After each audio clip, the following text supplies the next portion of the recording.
and stepping across the line over there and just getting in trouble and just filling her store up and people spending money. It's just been a terrible thing for her, but she has been a trooper in this. She's cried on my shoulders plenty of nights, and I have on hers, because this has been a task at times, but she has been there. I thank her, and also the entire Alford family. And if you don't know them, there's a few here today. I'm going to ask to raise your hand if y'all would. Anita, Ron, you go outside. Who else we got over there?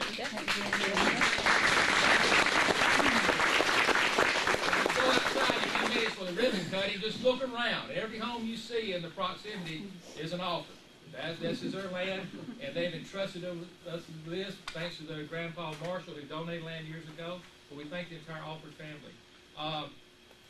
Congressman Adderhope, the monies we had to begin this project, of the $80,000 project, the first $20,000 came from Congressman Robert Adderhope's office. And the day reps in his office is Daniel Tidwell. Daniel?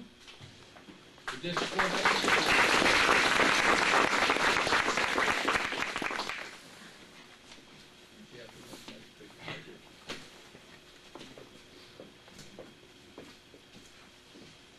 Thank you, Rick.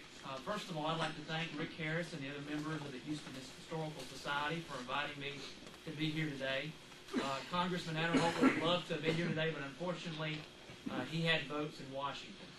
But he wanted me to pass along his congratulations for the completion of the first phase of this renovation project. And I know y'all are all very excited about it, and I'm excited to see it. But at this time, I would like to present a letter to Rick Harris and the other members of the Historical Society. And I'll go ahead and read that this time. Dear Mr. Harris, thank you for the invitation to attend the rededication ceremony for the old Houston jail. I regret, however, that I am unable to attend due to the schedule in the House of Representatives. I want to thank all the members of the Houston Historical Society, as well as the community volunteers, for the years of hard work to make this day a reality. I am proud to have played a small role in the funding of this project. Buildings like the old Houston jail provide a glimpse of life in the 19th century and help to tell the story of Winston County. Without preservation efforts such as this, a part of our past would disappear forever. I do not think we can overstate the importance of preserving this building. The old Houston jail links us to our past in a tangible way and will enrich the lives of our generation and the generations to follow. Thank you once again for the invitation. It is an honor to serve you in Congress, and I hope you will not hesitate to call on me in the future if I could ever be of service. Sincerely, Robert B. Adderhope, Member of Congress. Congratulations.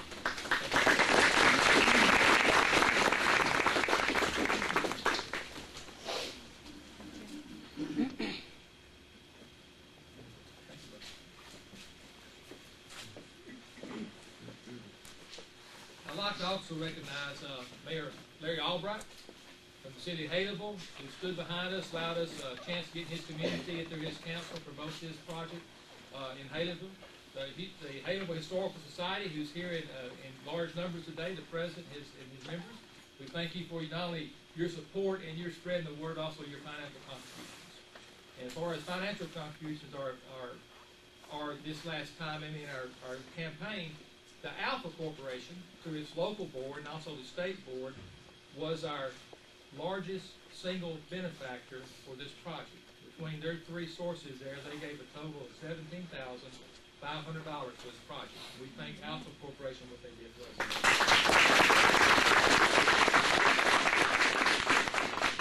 All the word went out, the money came in, but somebody had to do the work. And the group that done that work is a group we chose out of 4 different companies. We sent inquiries out to these companies, and this company was the only one that responded by at least coming and visiting and see what we had to offer, what we wanted done. And I want to introduce you today Mr. Vic Hood from the Leatherwood Corporation of Nashville, Tennessee, who took on this project. He said, he looked at it, he kind of shrugged his shoulders. It's going to be very interesting.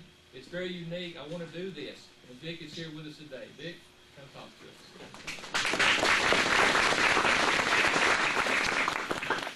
Very quickly, Leatherwood is a company that does historic restoration all over the country.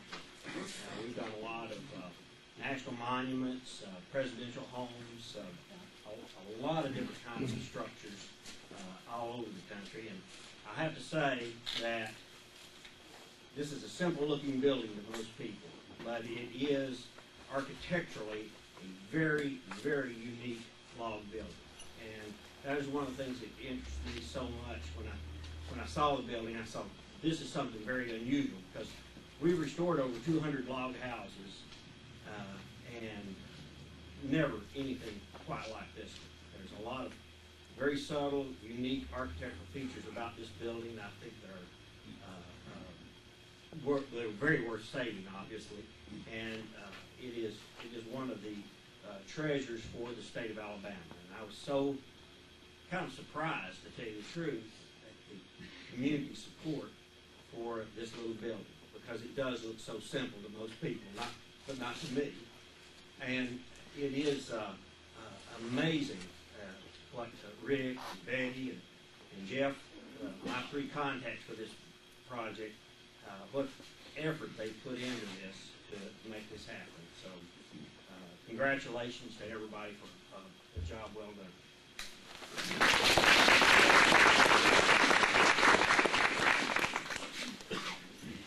And every project has to have its bean counter. Without that bean counter and one who keeps the numbers straight, you're going to be in trouble. And when it's over, you can't clap and applaud because you're terribly in debt and somebody's looking for you owed money. But that's not the case here. After 6 months of working at raising money and bringing money in, our project is paid for today. There's no money out owing. We have a little bit of money in the bank, actually. But that's all due to the efforts of Miss Betty Denton, who did this work and kept this stuff straight. And we can just hand her a check and know it's being taken care of and everything's straight in order. And Jeff and I, several times during this campaign, have just remarked how fortunate we were to have Betty Denton doing this for us. Because this can make you or break you, these projects. And she has made us. Betty, where are you in this crowd? We're back here. She's at the back door earlier. Betty, come out here in front, Betty. We want you to be seen.